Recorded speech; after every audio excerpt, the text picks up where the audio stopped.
Welcome to Gospel Truth with Andrew Wommack, a teaching ministry that focuses on God's unconditional love and grace.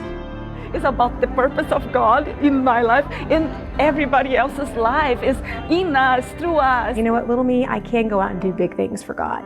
And that keeps me going, to know that every day I can wake up and God's going to use little me in a big way. And now, here's Andrew.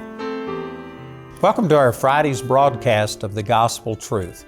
Today is the end of my 5th week of teaching on how to find, follow, and fulfill God's will. And today is going to be my last day.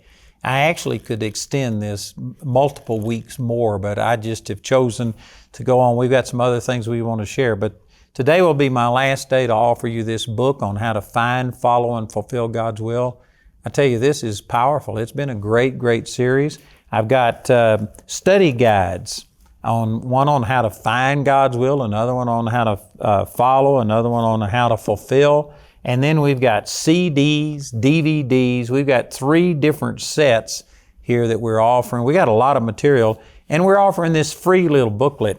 We started offering this one. It's the exact same booklet, but I didn't really care for my picture being on there. This is a picture of me when I was 18 years old. We've already advertised this. Probably a lot of you have already gotten this, but I changed the cover, and those who requested today will be getting this one, My Appointment with God. This is a free gift to you, just talking about my experience with God on March the 23rd, 1968. Remember, today is our last day to offer any of these products through our television, so please take advantage of it.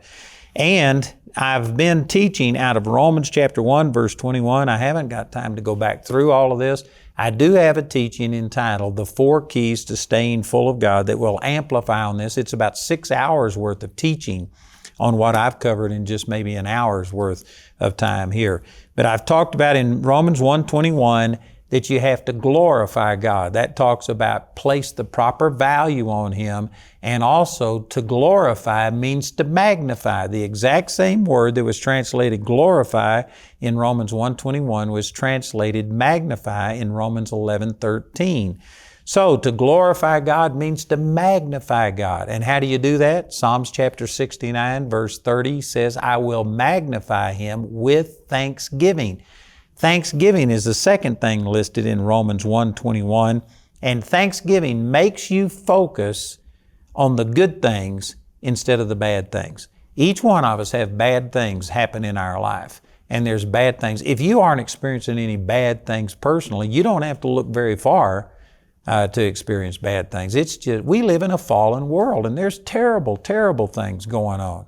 And if you don't have a problem, you can see them all around you. But are you going to focus on the negative, or are you going to focus on the positive? This says that you have to glorify God. That's put the proper value on Him. Magnify Him with thanksgiving. These are talking about progressive steps that people take away from God. And if you would put the proper value on God and be thankful, focus constantly on the good things and not deny that there's bad things happening, but don't focus on them. Focus on the goodness, the faithfulness of God. Then the third thing that it lists right here, it says they became vain in their imaginations. And I've got an entire book on the power of imagination. And again, I don't know how many hours worth of teaching that is if you get it in CD or DVDs, but probably 5 or 6 hours worth of teaching that I'm going to try and condense into 20 minutes here. But your imagination is a powerful part of your life. In the Old Testament, the Hebrew word Y-E-T-S-E-R, I think you pronounce it Yetzer, that word was translated imagination, I think 5 or 6 times. Like for instance, in Genesis chapter 6, where the Lord came down and saw that the imagination of people's hearts was only evil continually. And then in Genesis chapter 11, after the flood, He says that, that was in Genesis chapter 6, where He says that their imagination was only evil continually, and because of that, He had to divide the tongues. That's where all the different languages came from, because He says, now nothing that they have imagined will be restrained unto them. That's how strong an imagination is. It's powerful, so much so that God had to do something to limit imagination, because people's imagination was only evil. Imagination was actually a threat to God's plan, and He had to deal with it. Imagination is powerful. In Isaiah chapter 26, verse 3, it says, the Lord will keep him in perfect peace, whose mind is stayed upon Him because he trusteth in Him. Did you know that the word for mind right there is that same Hebrew word, Y-E-T-S-E-R, the same word that was translated imagination? So when it says He will keep you in perfect peace when your mind is stayed upon Him, it's actually talking about your imagination. And did you know that the definition of that Hebrew word, Y-E-T-S-E-R, it means a form or conception. The way that word is defined is conception. Your imagination is where you conceive things. Like I said, I've got probably 5 or 6 hours worth of teaching on things that I'm trying to say here real quickly. I encourage you to please call in, ask somebody about my information on imagination, because this is just important. Most people don't understand. Most adults think that an imagination is fantasy and it's childish, and so they don't want to do that. They equate imagination with, Donald Duck and Mickey Mouse and things like that, that's fantasy. Well, that is imagination, but fantasy is talking about something that's not real. It's not reality.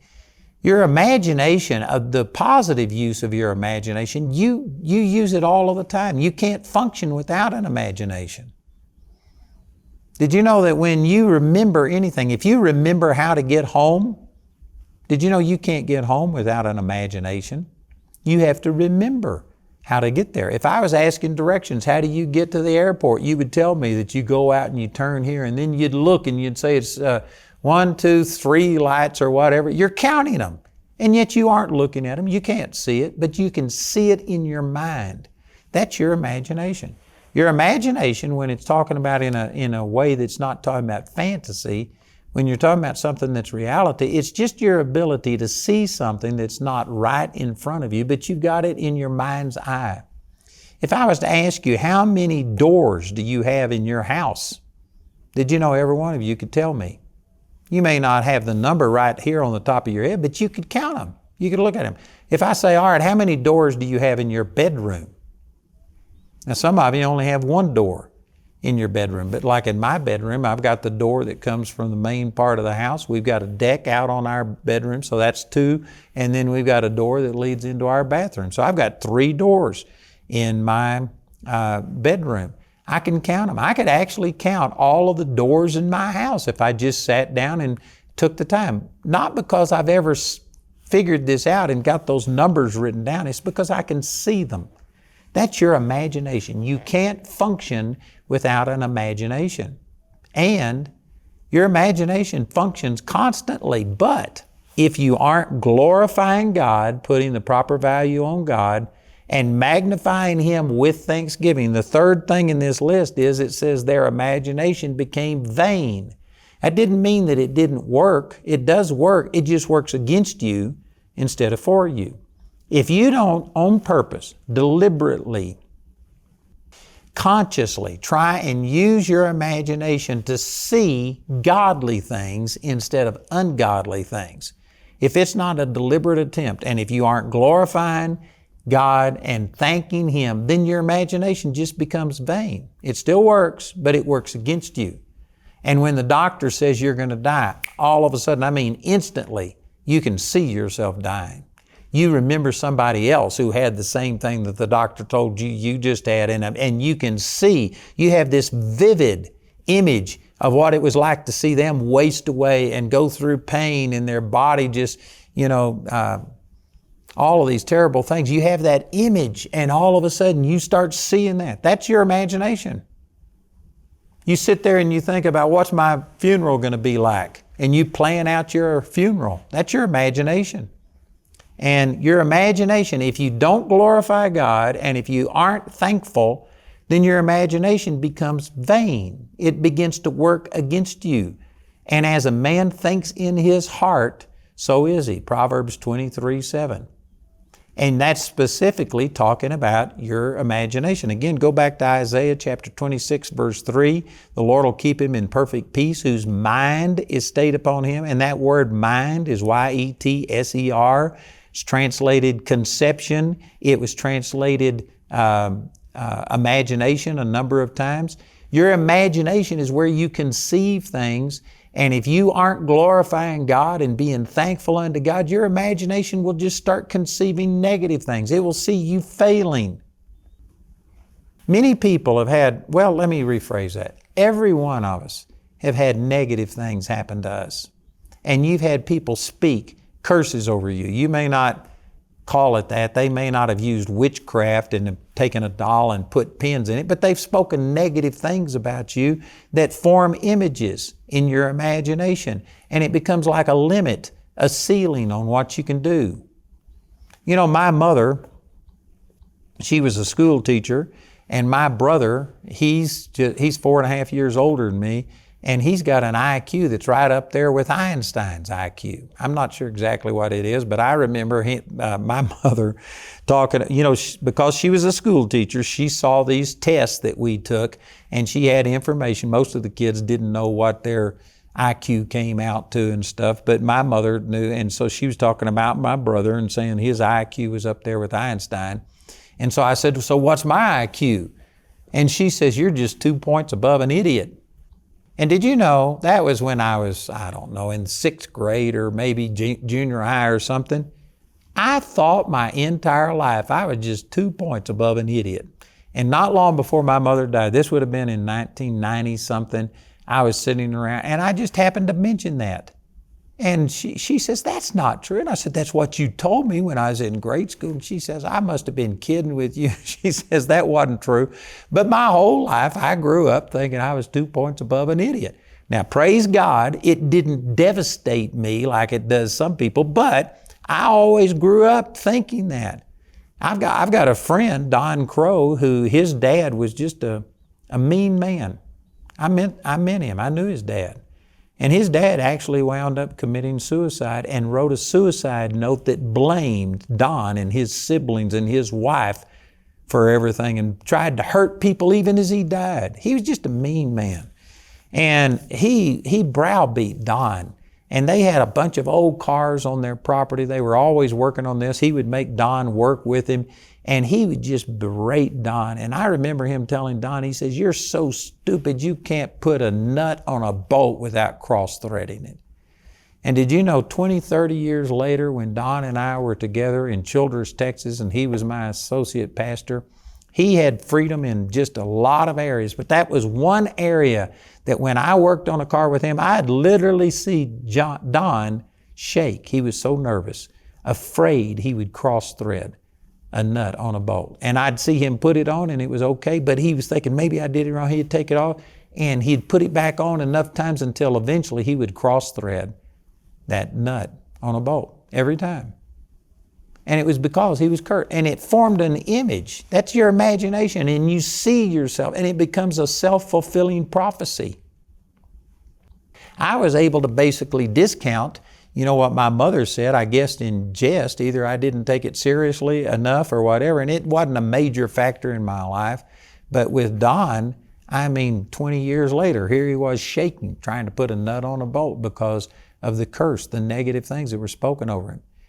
And every one of us have had things like that happen. If it's not people who've done it to you, well, then you failed in some area. Maybe a marriage has failed, or you've been fired from a job, or something has happened, and if you aren't careful, you will let life focus and make you see things negatively. That's what this is talking about. Their imagination became vain. It still worked, but it was working against them, and they were seeing all of the wrong things.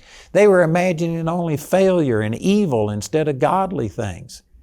You've got to get your imagination to where you are functioning and seeing what God says about you coming to pass. You know, a classic example of this, I may have already used this, but not everybody watches my program on a daily basis. And even if you've had, you need to hear it again. I've heard this dozens of times and I still get blessed by it. But I heard about a woman who had real poor eyesight, and she was She had glasses that were so thick it was like looking through the bottom of a Coke bottle. She was legally blind, and she had a healing evangelist coming to her church. She was pastor's wife, and she didn't want him to pray for her again because she'd had prayer so many times, and it just was disappointing, discouraging. So she tried to avoid him. Finally, the last day of that revival meeting, he cornered her and says, I want to pray for you. So he made her take off her glasses. He laid hands on her, prayed for her, and then he says, now, can you see? And she started to open her eyes, and he said, shut your eyes. And she shut her eyes thinking, well, you know, what's this about? And he says the second time, now can you see? So she started to open her eyes. And he said, shut your eyes. And she thought, how am I going to tell if I can see if I don't open my eyes? So the third time he says, now can you see? So she started to open her eyes, and he said, I'm not telling you to open your eyes. You've got to see yourself. Seeing on the inside before you'll see it on the outside. He didn't use this terminology, but he was saying you've got to, in your imagination, see yourself healed.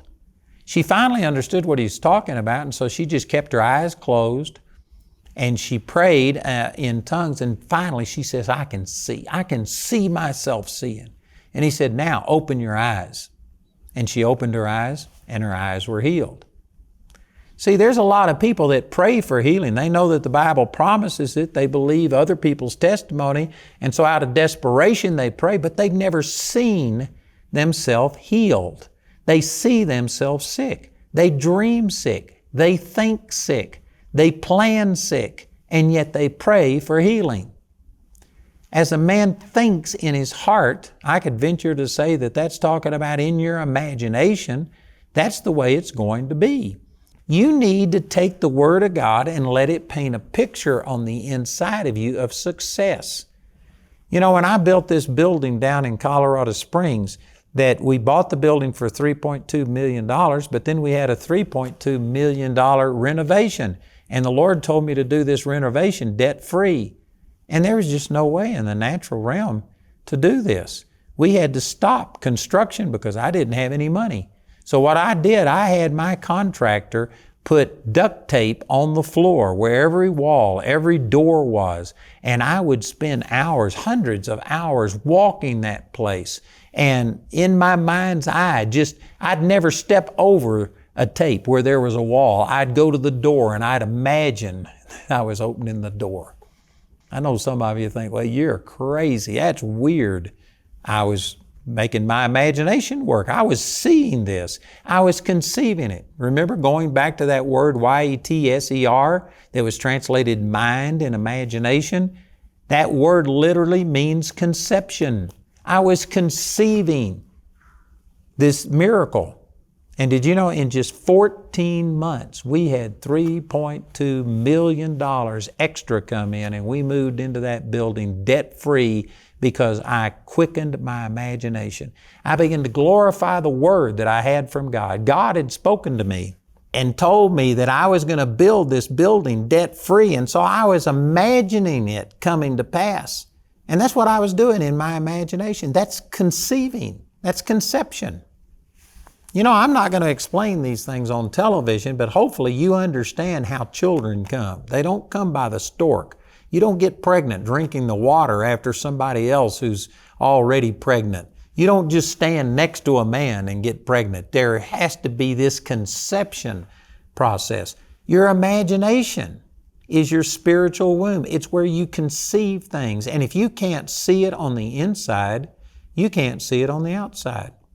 And you know, I do this with all of the buildings that we've built. I've sat down and I've walked over the ground. I've imagined. I see things. I built a deck one time on our house, and I'm not a builder, but I sat out there on a bucket. I turned the bucket upside down and sat there, and I would stare for hours just looking, thinking about what do I want this deck to look like? And then I was able to build it. Once I saw it on the inside, then I could reproduce that and make it come to pass. But this is why we have plans when you build a building, is because I'm telling you people that I want a building that's this many square feet. But there's multiple ways that could be done. And so I have to draw it out. And then an architect actually puts the things, and the builder can look at this and they can see. You know, the old saying, a picture is worth 1,000 words. It's true.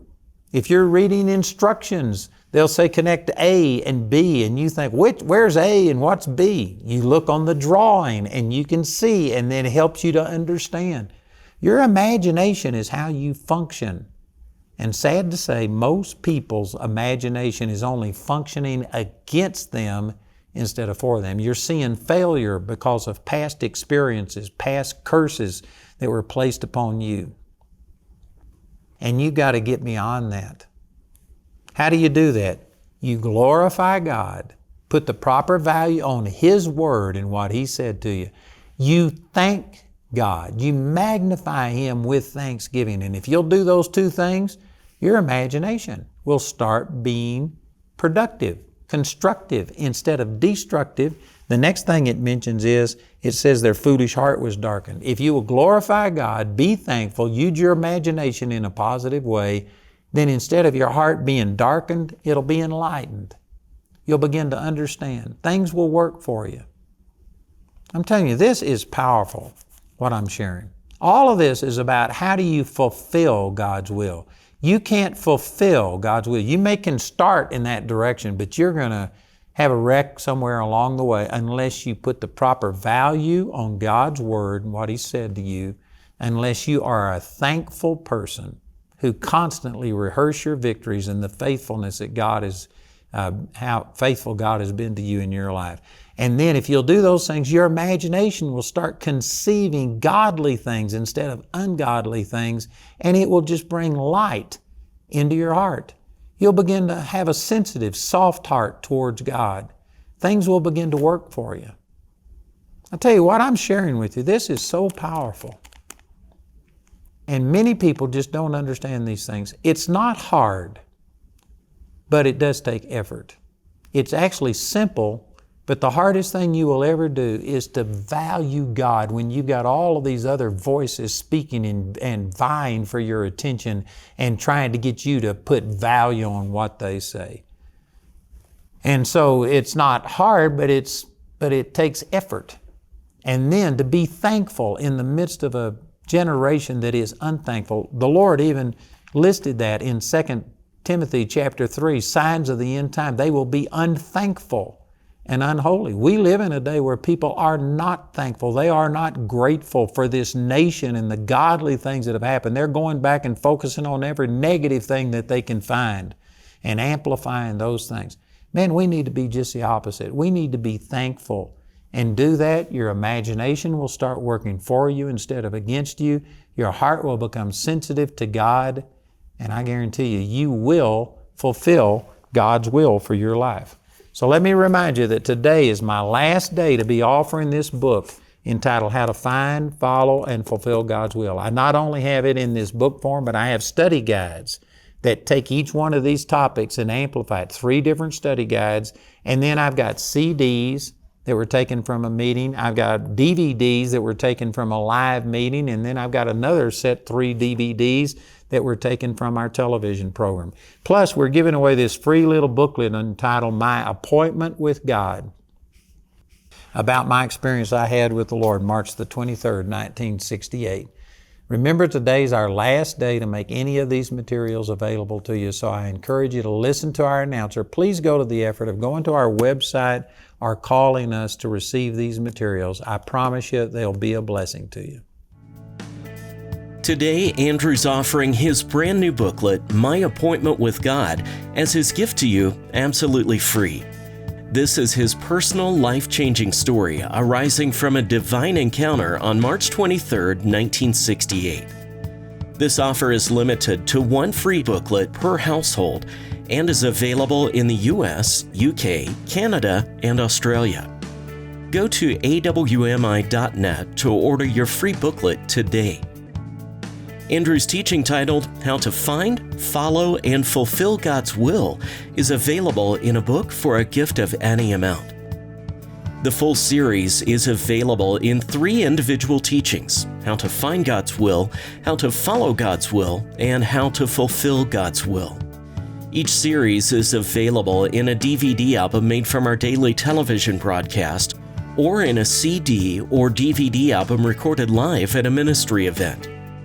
These teachings are also found in 3 comprehensive study guides. Each resource is yours for a gift of any amount when you write or call. Andrew is also offering these products as part of the God's Will package. It includes his free booklet, My Appointment with God, along with the How to Find, Follow, and Fulfill God's Will book, all 3 study guides, and your choice of DVD or CD albums. This entire package has a catalog value of $180, but is yours today for just $130. This is the last day we'll be offering this teaching, so be sure to respond today.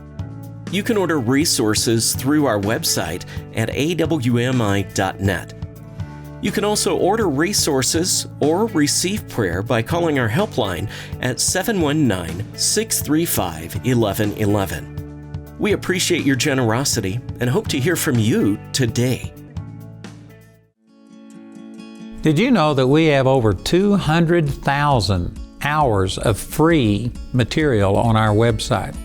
I mean, if you were to watch every single day for 8 hours a day, it would take you over 22 years to go through all of that, and it's free. We do have some things for sale, but we have a great website. I encourage you to check it out, awmi.net.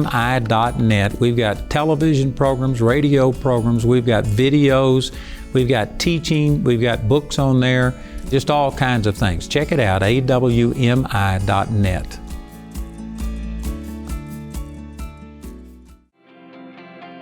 For 20 years, Andrew Wommack has been sharing the message of God's unconditional love and grace through his half-hour television program Monday through Friday. Now, Andrew is broadcasting a full hour-long teaching each week. When God finds somebody who wants to be a giver and wants to bless somebody else, He will give seed to the sower. He will give seed to people who will sow it and give it to other people. Watch the weekend edition of Gospel Truth with Andrew Wommack.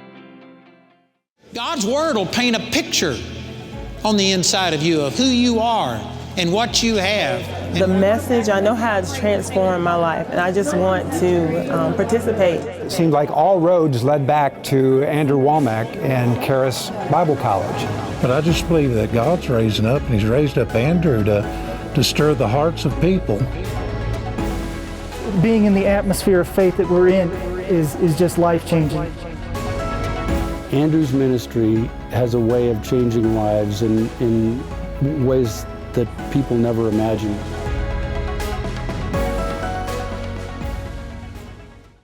Have you checked out the Inside Story yet? It's a great way for you to get an inside look of what is happening at Andrew Wommack Ministries. With over 6 years of interviews, there's a lot to get excited about. Check out this month's featured story today, only at awmi.net.